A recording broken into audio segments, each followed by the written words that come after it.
The Shipman's Tale from the Canterbury Tales by Geoffrey Chaucer. There was once a very rich merchant from Saint Denis, who people consider wise because of his wealth. He had a gorgeous wife. She was sociable and loved to have fun, so they often entertained guests in their beautiful house. Amongst the merchant's regular guests, there was a monk from Paris. His name was Sir John.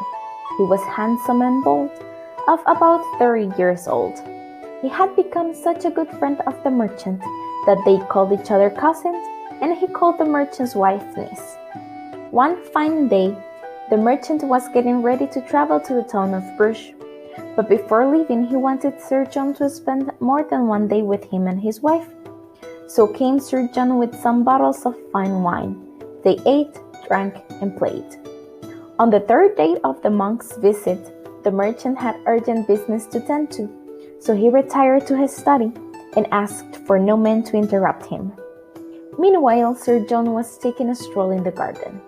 The merchant's wife joined him. She admitted that she was having marital issues and was considering taking her own life.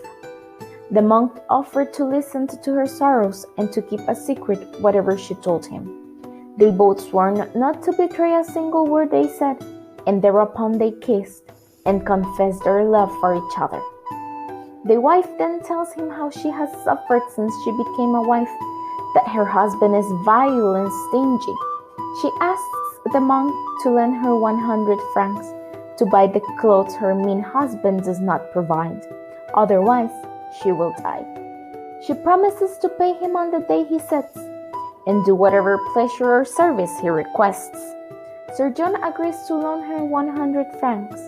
He embraces her hard and kisses her fiercely before they go their own ways. Later that day, after the mass and the dinner, Sir John took the merchant aside and privately asked him to lend him 100 francs, for he had some cattle to buy. The merchant gladly loaned him the money, with the promise that Sir John would repay him. No one in the world knew of this loan, save the merchant and Sir John alone. After that, Sir John rode away. When the next morning came, the merchant left for Bruges, where he went about his business. The very next Sunday after he'd gone to Saint Denis, returned the good monk Sir John. Everyone was thrilled to see him, especially the wife. She settled with Sir John, and for the 100 francs, he should all night hold her in his arms tight, until the morning came and Sir John went on his way, bidding the household goodbye, for no one suspected what had just happened. After the merchant finished his affairs, he went back to Saint Denis. He told his wife about the business he conducted and that he must go again, this time to Paris. The merchant goes looking for Sir John, who welcomes him merrily.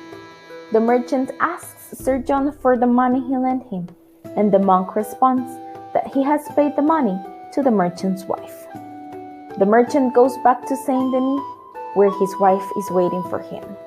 He is somewhat angry with her, for she has caused awkwardness between him and Sir John, because she did not tell him that Sir John had paid the 100 francs back to her. The wife tells him that she believed the 100 francs had been a gift to her for the hospitality they had shown Sir John. "I will pay you," said the wife, "not with money, but with my body. I will pay you in bed." The merchant has no other choice.